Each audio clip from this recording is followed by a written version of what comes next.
Hi everyone, welcome to me life and more. Past 2 days నుంచి నేను Munnar videos అయితే upload చేస్తున్నాను కదా. సో మేము బై రోడ్ మునార్ వెళ్ళామండి వరంగల్ నుంచి.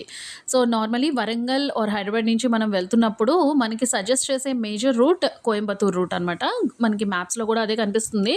అలానే ఎవరిని అడిగినా కూడా వాళ్ళు కూడా అదే సజెస్ట్ చేస్తారు. దారిలో మేము చాలామందిని అడిగాము, అందరూ కూడా కోయంబత్తూర్ రూట్ని చూస్ చేసుకోమన్నారు. సో మేము కూడా అలానే వెళ్ళాము.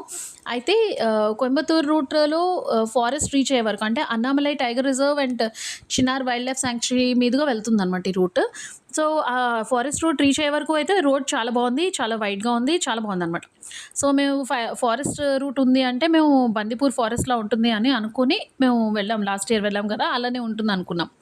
బట్ ఏంటంటే ఈ ఫారెస్ట్ రూట్ ఘాట్ సెక్షన్ ఉంది దాంట్లో. అండ్ రోడ్ అయితే మాత్రం చాలా నేరోగా ఉంది.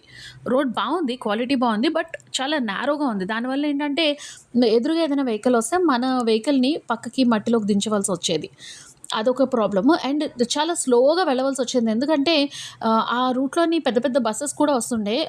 మున్నార్ వెళ్ళే ట్రిప్ వాళ్ళు, బెంగళూరు నుంచి అది వచ్చిన వాళ్ళు, పెద్ద పెద్ద బస్సెస్ కూడా ఆ రూట్లో రావడం వల్ల ఆ బస్సెస్ని ఘాట్ సెక్షన్లో టర్న్ చేసేటప్పుడల్లా అటు ఇటు ట్రాఫిక్ ఆగేదనమాట. సో కొన్ని కొన్ని వెహికల్స్ని ఇటు నుంచి, కొన్ని వెహికల్స్ని అటు నుంచి అలా అలౌ చేసుకుంటూ వెళ్ళేసరికి మేము ఆల్మోస్ట్ 2-3 అవర్స్ ట్రాఫిక్ జామ్లోనే ఇరుక్కున్నాం. సో ఐ సజెస్ట్ ఎవరైనా కూడా వెళ్ళాలి అనుకుంటే కొంచెం లాంగ్ అయినా పర్వాలేదు, దిండిగల్ సాలెం రూట్ మాత్రం చాలా బాగుంది. దానివల్ల ఏంటంటే మనకి వ్యూస్ చాలా బాగుంటాయి, ప్లస్ రోడ్ చాలా వైడ్గా ఉంది. అండ్ ఎక్కువ స్టీప్గా లేదనమాట ఆ రూట్ కూడాను. So I suggest Dindigul Salem తేని రూట్ అంటారు. So hope this information is useful for you.